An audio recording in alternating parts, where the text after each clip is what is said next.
ভারত যে আফগানিস্তানের সাথে এইভাবে আগুন ঝরাবে সেটা কেউ টের পায়নি। প্রথমে লখনৌর ভারতরত্ন শ্রী অটল বিহারী বাজপেয়ীর একআনা ক্রিকেট স্টেডিয়ামে ভারত আফগানিস্তানের মধ্যকারে ম্যাচ ঘিরে ব্যাপক উত্তেজনা। দুই দলের সমর্থক আশা করছিল যে একটি জমজমাট লড়াই দেখার। টসে জিতে আফগানিস্তানের অধিনায়ক প্রথমে বোলিংয়ের সিদ্ধান্ত নেন।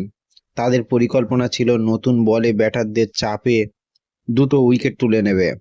ভারতীয় একাদশে ছিল বেশ কয়েকটি গুরুত্বপূর্ণ পরিবর্তন। তরুণ পেসার প্রিন্স যাদব আন্তর্জাতিক ক্রিকেটে অভিষেকের সুযোগ পান। একই সঙ্গে কুলদীপ যাদব এবং যশস্বী জয়সওয়াল একাদশে সুযোগ পান। ম্যাচ শুরুর বিশেষ মুহূর্ত দেখা যায়। ভারতীয় ক্রিকেটের অভিজ্ঞ তারকা রোহিত শর্মা নতুন অধিনায়ক হিসেবে গিলের নেতৃত্বে খেলতে চলেছিলেন। ধারাভাষ্যকার তখন বলছিলেন, আজ শুধু একটা ম্যাচ না, ভারতীয় নতুন ভবিষ্যতের অধিনায়কের একটা নতুন পরীক্ষা। ভারতের ব্যাটিং শুরু করতেই আফগানিস্তানের প্রথম বলেই সাফল্য পেয়ে যান। যশস্বী জয়সওয়াল মাত্র 4 রান করে আউট হয়ে যান। স্কোরবোর্ডে রান খুব বেশি না উঠতেই প্রথমে উইকেট হারায় ভারত। তবে অপর প্রান্তে ছিল রোহিত শর্মা।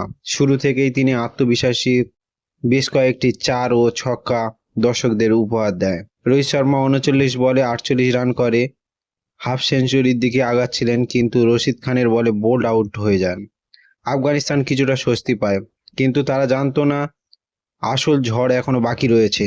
কি যে তখন রয়েছে শুভমান গিল, আর তার সঙ্গে যোগ দিয়েছেন ঈশান কিষান। এরপর অবিশ্বাস্য ব্যাটিং প্রদর্শনী।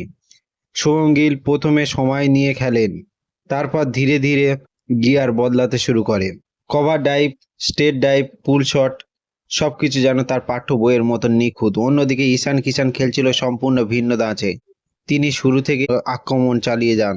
এক পর্যায়ে দেখা যায় আফগানিস্তানের বোলাররা শুধু বল করছে আর দুই ভারতীয় ব্যাটার 4-6 মারছে। ভাষ্যকার মজা করে বললেন, আজ মনে হয় গিল ঈশান অন্য কোনো পিচে ব্যাটিং করছে। শুভমান গিল অসাধারণ ব্যাটিং করে মাত্র 110 বলে 158 রান করে, আর এই ইনিংসে ছিল 22টি 4 এবং 2টি 6। নতুন অধিনায়ক হিসেবে এর চেয়ে ভালো জবাব আর কি হতে পারে। অন্যদিকে ঈশান কিষান মাত্র 79 বলে 125 রান করে আফগান বোলাররা দিশেহারা করে দেয়। তার ব্যাট থেকে আসে 14টি 4 এবং 7টি বিশাল 6। দুজনেই বিধ্বংসী জুটি পুরোপুরি ভারতের দিকে ঘুরিয়ে দেয়। গিল যখন 100 রান পূর্ণ করে পুরো স্টেডিয়াম তাকে দাঁড়িয়ে অভিনন্দন জানান এবং ঈশানের 100 রানের পর সতীর্থের ডাগ আউটে শুরু হয় উদযাপন। এরপর শ্রেয়স আইয়ার 24 বলে 26 রান করে। কেএল রাহুল অবশ্য হতাশ করেন, তিনি প্রথম বলেই আউট হয়ে যায়। ওয়াশিংটন সুন্দর 21 রান যোগ দেন। শেষের দিকে দুটো উইকেট পড়তে থাকে। ভারতের বিশাল সঙ্গে যদিও প্রভাব পড়েনি। আফগানিস্তানের বিরুদ্ধে তারা 402 রান তোলে।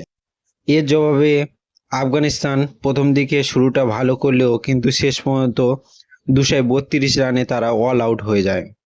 আপনাদের কাছে নতুন অধিনায়ক হিসেবে শুভমান গিলের নেতৃত্ব কেমন লেগেছে সেটা অবশ্যই কমেন্ট করে জানাবেন।